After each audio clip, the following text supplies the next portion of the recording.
Bismillahirrahmanirrahim. Ikram Sehgal Sahab, distinguished ladies and gentlemen, it's a privilege to be here. Thank you for inviting me.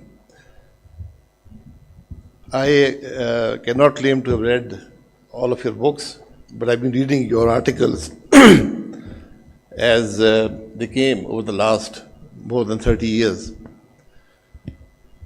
And when I looked at the book before I came here, the sad part was that it seemed as if I was reading about today. Your books, we have actually made your books timeless. It's the same story, it's the same events, and it seems that we have learned nothing from history. It's really a very sad reflection on where we stand today. And we always look for people to blame. The reality is that we have nobody to blame but ourselves. There are no heroes here. We had people like Sartaj Aziz. The book is dedicated to him. I had the privilege of knowing him for many, many years as a very young member of parliament till I became Prime Minister. And Pakistan has produced few people like him. A man who understood history, a man who worked hard, a man who had values, who had courage, and who could speak the truth. He has also written a book. And there are many Pakistanis who have written books. There are generals, there are bureaucrats, there are politicians. And I think only 3 books have impressed me because they spoke the facts. They talked about the facts. They were not about praise for the author himself or his contemporaries, who in the books are all perfect people. So the question always is, what went wrong? What went wrong in Pakistan? Why are we where we are today? So Sartaj Sahab wrote a very objective book. He stated the facts as they were. I was witness to many of them. And he lived really a very wonderful, productive life, even to the last minute. I met him a few weeks before he passed away. He knew all the events. He remembered everything. And we talked about many things that we had observed together or been part of together, including the amendment that brought FATA into the national ambit. That's a story in itself, but I can tell you that would not have happened if Sartaj Aziz had not written the report on how that amalgamation should take place. Because when we started the process, with a lot of pressure, people came and they said, oh, we really want this, and the military also said, we want this, and the FATA people also said, why are you not doing this? But when the time came to do it, they all started backtracking. And they all had questions. And all I had to do was call Sartaj Sahab, and I posed the question to him, this is the question being asked. And he said, okay, go to page 36 and read paragraph 4. And the answer was there. This from a person who was over 90 years old. So we have had people who have contributed to this country, but there have been very few. That's the sad part. Public service, whether you're a general or a bureaucrat or a politician, at the end of the day, it's about public service. It's about contribution. How many of us have contributed? That is the real question. I can say Ikram Sehgal has contributed. This compendium of books is a contribution. We can go back someday and look at them and see what happened in Pakistan.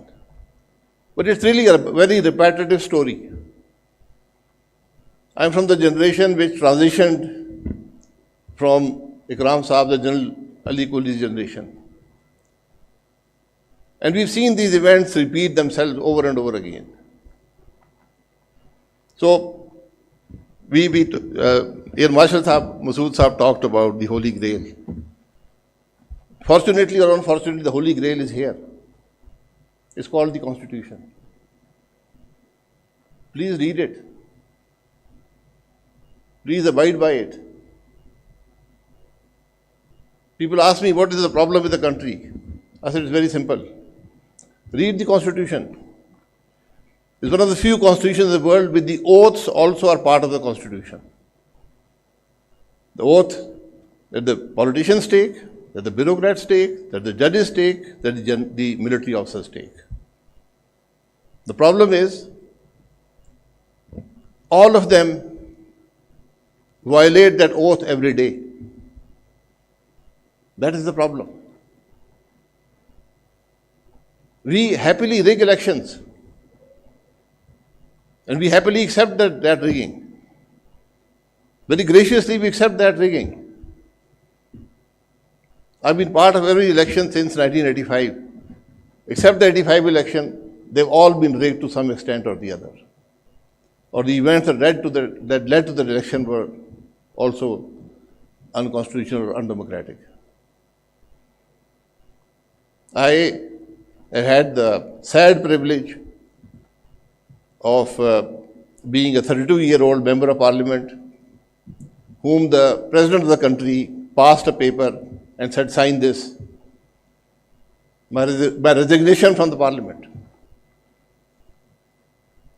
So when we look back at history, it's a very sad history. As I said, there are really no people that I can look up to in politics or in the period that I spent in government or in the power corridors of this country, except people like Sartaj Aziz, who actually contributed. So these are difficult times, but you will find the solutions in adherence to the Constitution. There is no other way. If the people make a mistake at the post, let them make a mistake, let them suffer. Because when you do not honor the mandate, the nightmare that you will create is a much bigger problem. That is what we need to do today. We need a national consensus today. We need to reconcile ourselves. Pakistan needs to know the truth. We need a truth commission. We are at war with ourselves. We don't even need reconciliation. Just let the people know what the truth is. The truth is not what you read in the papers. The truth is not what you see on TV. It's very different. You get to know the truth many, many years later. Who did what, to whom, and why. And these are very sad. These are all very small, petty issues that result in where we are today. Small, petty, personal issues. That's our problem. We do not have people who can rise up and say what is right. Have the courage to speak the truth. So today, if you look at Bangladesh had a fallback situation. Pakistan today does not have a fallback situation. It's a very difficult time for Pakistan. So I think one gets kind of carried away with this thing, but people, wherever you go, people want to know what's going on. People are losing hope. It's a few people, it's not 200 people, it's 6, 8 or 10 people who need to sit together and chart the way forward for this country. History will not forgive them. And these are all because of small, petty interests that they're unable to sit together.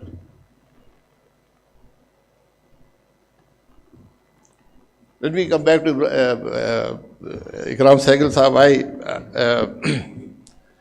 We know each other well, but we really don't know each other. We spend very little time together. He's always invited me. Unfortunately, we've not been able to spend time together, but I know him very well.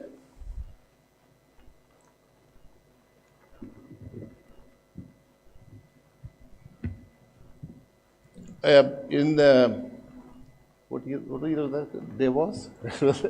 18? Yeah.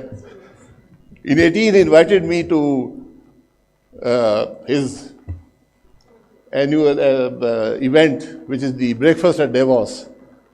It was quite an event. He invited everybody. It was very early in the morning on a very, very cold day. And it was a wonderful event, I would say. I really enjoyed that event. I learned a lot. I had an uncle in the military who was a very abrasive man and somewhat controversial also, reasonably controversial. And he, as we grew up, he told us stories about what happened or what did not happen. And this is from what Shahid Sahab said about seniority being the only factor.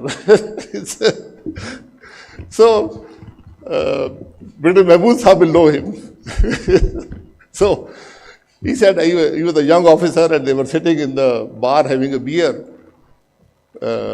when they were called out and told them there's war going to happen tomorrow, you report to the units. And he said, he went to the front and the other person went to the CMH. Many years later, my uncle retired as a brigadier, the other person became a 4-star general. So, I would rest your seniority, really. And I know my Ikram Sahab through my uncle. And I was reading a book the other day and it talked about Maulana Rumi. And Maulana Rumi said something to this effect. And it's probably on it's an epitaph on his grave also. He said, when we are dead, find not us in the earth. So, look not for our tomb in the earth. When we are dead, look not for our tomb in the earth. Find it in the hearts of men. That's legacy. I've met politicians, generals, judges who said, I'm creating a legacy. You do not create legacies. This country is about people trying to create legacies. So, Ikram Sehgal has a legacy. I asked my uncle about him. And all he said was, he is a brave man. They served together. So that's Ikram Sehgal. Thank you very much.